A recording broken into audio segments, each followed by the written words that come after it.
Dostlar salamlar.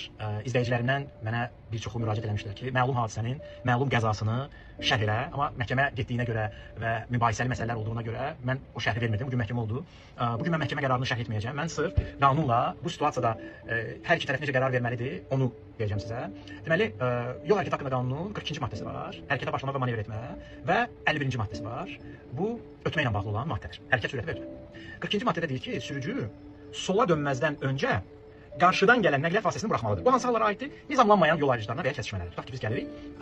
Burada heç bir üstünlük nişanı yoxdur. Bizə baş yolun istiqaməti nişanı yoxdur. Biz sola dönəndə qarşıdan gələn nəqliyyat vasitəsini buraxmalıyıq. Çünki o bizim sağımıza düşür. Bu svetoforla nizamlananda olur. Yəni hər ikimizə yaşıl yananda bu nizamlanan yol ayrıcıdır. Sola dönəndə biz sağdan, yəni qarşımızdan gələn nəqliyyat vasitəsini buraxmalıyıq. Bir çox sürücülər adətən bununla bağlı bir neçə belə müraciət olub bizim efirdə ki, əks istiqamətdə nəqliyyat vasitəsi çıxıb, mən sola dönmüşəm, dəymişəm, mənə deyiblər ki, sən onu buraxmalısan. Burada bəzi anlayışları mənə elə gəlir ki, düzgün izah etmirlər. Bu nədir? Qanunda bir dənə maddə var. Orada deyir ki, zolağını dəyişən sürücü eyni istiqamətdən gələn nəqliyyat vasitəsinə yol verməlidir. Mən orta zolaqdayam, sola keçməliyəm. Solda kimsə gəlirsə arxadan, onu buraxmalıyam, sonra zolağımı dəyişməliyəm.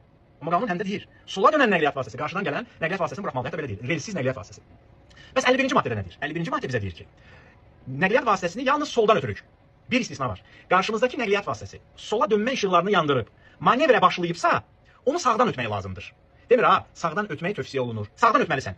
Bu xətanı bir çox sürücülərimiz edirlər. Mən hər gün Heydər Hüseynov küçəsində geriyə dönmə eləyəndə iki zolaqlı yolda bir dənə gələndir. Bax belə dönürəm ki, geriyə dönmə eləyim, asfalt yerdən maşını saxlayım. Bir gəlir, long qabağından keçir. Halbuki o sağından keçməlidir. 51-ci maddə bunu deyir. Çox təəssüf ki, bəzən sürücülər bu qəzaya ona görə düşürlər ki, son baxışı etmirlər. Son baxış nədir? Gəldim, çatdım, dönmə işığını yandırdım, önə baxdım, güzgüyə baxdım, arxadan gələn yoxdur, bəlkə kimsə çıxıb arxadan. Baba, bunu eləmirlər.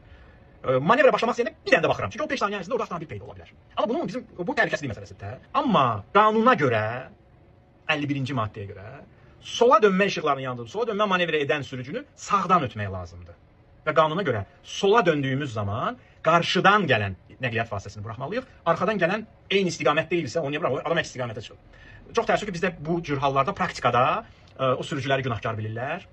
Və mən dəfələrlə bizim efirdə belə məsələlərlə qarşılaşmışıq. Amma məhkəməyə verib həmin protokolu ləğv etdirənlər də var. Hamıya keçmiş olsun, ölənə Allah rəhmət eləsin, içəriyə düşən Allah qapısını açsın. Çox güman ki, onlar apellyasiya məhkəməsinə verəcəklər. Apellyasiya məhkəməsində bu arada başqa qərar da çıxa bilər. Praktikada da bu var.